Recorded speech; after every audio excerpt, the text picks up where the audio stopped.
Plus बता देंगे। सांसद जी माननीय राष्ट्रीय अध्यक्ष जी आ रहे हैं, आजमगढ़ में आगमन हो रहा है और नेताजी कहा करते थे कि आजमगढ़ इतना हमारा दिल है तो आजमगढ़ धड़कन है। एक घर अखिलेश यादव जी का सिरफई में, दूसरा घर आजमगढ़, इसको लेकर क्या कहेंगे? देखिए, जो सदैव नेताजी ने हमेशा कहा, चौधरी साहब ने भी कहा था और आदरणीय राष्ट्रीय अध्यक्ष जी भी लगातार कहते रहे कि आजमगढ़ मेरा दूसरा घर है। और मैं समझता हूँ आजमगढ़ में वही अपना दूसरा घर फिजिकली बनाने और उसका उद्घाटन करने राष्ट्रीय अध्यक्ष जी आ रहे हैं 3 तारीख को। बहुत लोग, विपक्ष के लोग सवाल कर रहे थे, लोकसभा के चुनावों के समय में आया था, हमारे भी उपचुनाव में किए, आम चुनाव में भी सवाल किए, तो उन सभी का जवाब है कि राष्ट्रीय अध्यक्ष जी का बहुत शानदार और बहुत बड़ा घर आजमगढ़ के अंदर बनने जा रहा है, जिसके गृह प्रवेश साथ में ही पार्टी के कार्यालय का भी उद्घाटन 3 तारीख को राष्ट्रीय अध्यक्ष जी कर रहे हैं। और मैं समझता हूँ ये बनने से, ये बिल्डिंग, ये घर, ये कार्यालय बनने से आजमगढ़ के लोगों को बहुत सारी सहूलतें भी होंगी और पार्टी के काम को और बेहतर सुचारू रूप से चलाने में एक सहयोग मिलेगा। आज राष्ट्रीय अध्यक्ष जी का जन्मदिन भी है, कल है।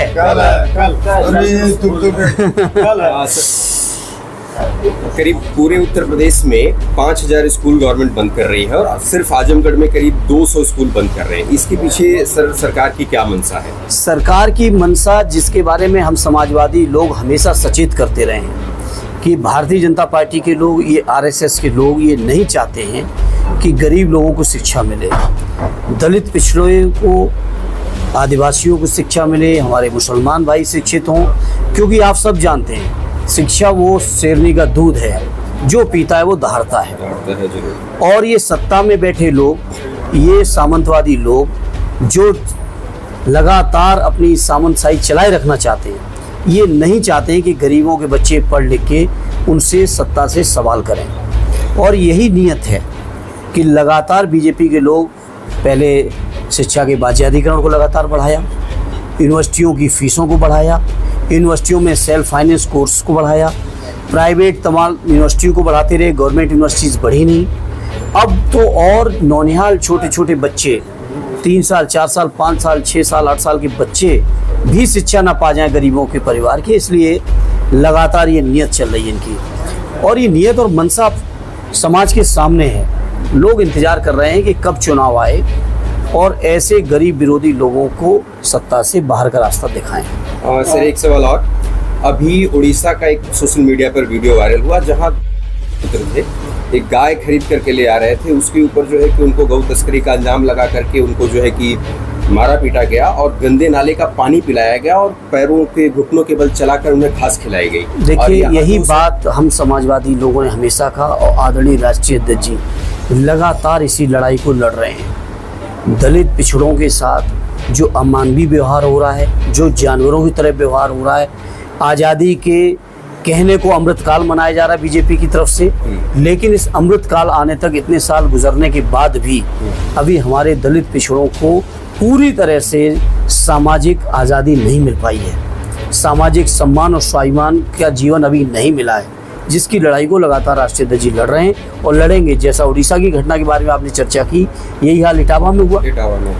आप सोचो, इटावा में सर, इटावा में जो पूरे घटनाक्रम के बीच में जो महिला है, उनका अभी सोशल मीडिया पे जो बयान वायरल हो रहा है, उसमें जिस तरह से वो पीडीए समाज, या यूं कहें कि टारगेट तो उनका पूरा पीडीए समाज है, लेकिन सिर्फ अभी यादव का नाम लेकर के जिस तरह से गाली दे रही हैं, इनके पीछे क्या मंशा है? कहीं इस तरह ये पूरी की तरह से भारतीय जनता पार्टी सुनियोजित तरीके से भारतीय जनता पार्टी इस तरह के कृत्यों को करा रही है।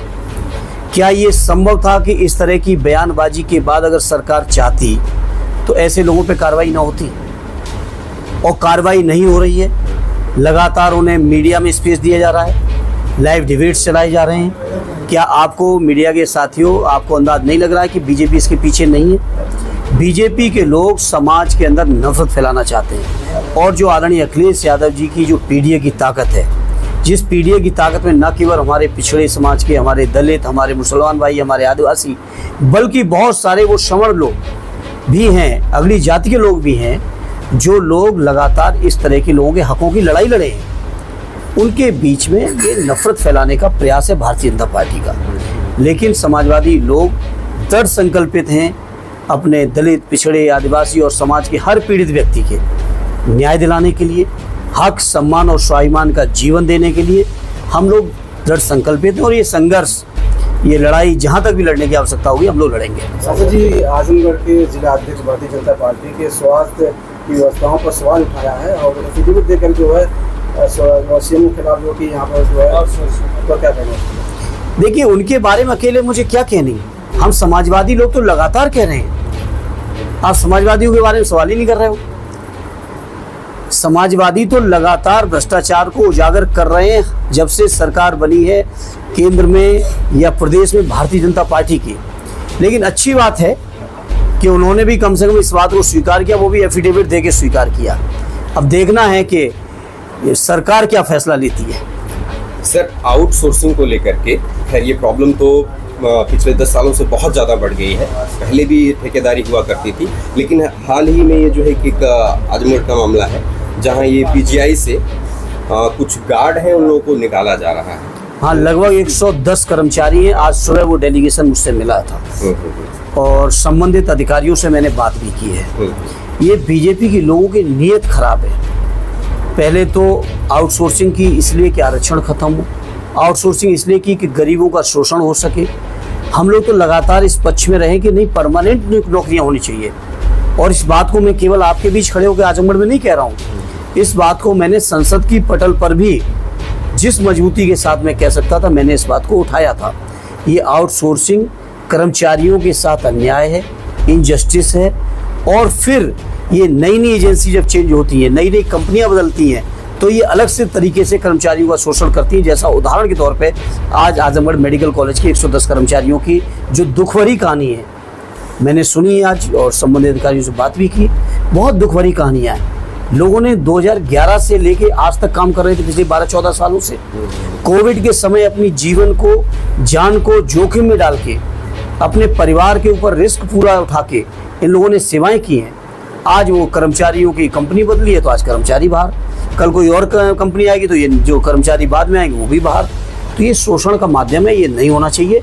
और कर्मचारियों को न केवल परमानेंट नौकरी होनी चाहिए, बल्कि पुरानी पेंशन की जो हमारी स्कीम है वो होना चाहिए। और आउटसोर्सिंग के माध्यम से सबसे बड़ा जो खतरा है, बाबा साहब के दिए हुए संविधान का जो हक और अधिकार है आरक्षण का, जो मंडल आयोग की सिफारिश के बाद पिछड़ों को भी मिला, वो पूरा का पूरा अधिकार और हक खत्म करने का षड्यंत्र है ये। हमने कहा था बड़े नेता हैं, लड़ने के लिए चुनाव। बाप बेटे लगातार टिप्पणी कर रहे हैं सर राष्ट्रीय अध्यक्ष जी पे। देखिए, ये उनके संस्कार हैं, तो ये उनके क्या कहें, जो जिसके संस्कार होते हैं वो संस्कार बाहर निकल के आते हैं। तो जिस तरह की टिप्पणियां कर रहे हैं, मैं समझता हूँ किसी अच्छे इंसान द्वारा हो ही नहीं सकते थे। और राजनीतिक मतभेद के बावजूद कभी मर्यादाएं नहीं तोड़ी जाती हैं। लेकिन उन्होंने मर्यादाएं नहीं सीखी तो उसके लिए हम क्या कह सकते हैं। सांसद जी, आजमगढ़ में बहुत सारी घटनाएं हुई दलितों के साथ और अल्पसंख्यकों के साथ और राजभरों के साथ। खासतौर से बरजा की घटना हुई, वहाँ पर महिलाओं को जो पीटा गया, राजभर समाज की महिलाओं को पीटा गया, तो इसको लेकर क्या कहें? देखिए, लगातार जो बात है, बात वही है कि पार्टी का डेलीगेशन भी गया था, मुझे याद है हमारे सब साथी गए थे। और डेलीगेशन से पहले भी पार्टी के स्थानीय नेता तत्काल पहुँचे थे, हमारे विधायक जी से लेके और सांसद लोग, अध्यक्ष जी, तब लोग पहुँचे थे। फिर पार्टी ने डेलीगेशन भी भेजा। और ये घटना बर्रा की हो, ये घटना तरवा की हो, ये घटनाएं आपकी कौशाम्बी की हो, ये घटना इटावा की हो, आप घटना के लबोलाव में जाओगे तो ये उत्तर प्रदेश की जो वर्तमान सरकार है, इसकी नीति, इसकी नीयत, इसका सोच, इनकी जहन पूरा का पूरा दलित, पिछड़े, मुसलमान और आदिवासियों के विरोधी है, गरीब विरोधी है। और उन्हीं विरोध के चलते ये तरह तरह की घटनाएं अलग अलग इलाकों में आपको सुनने को मिल रही हैं।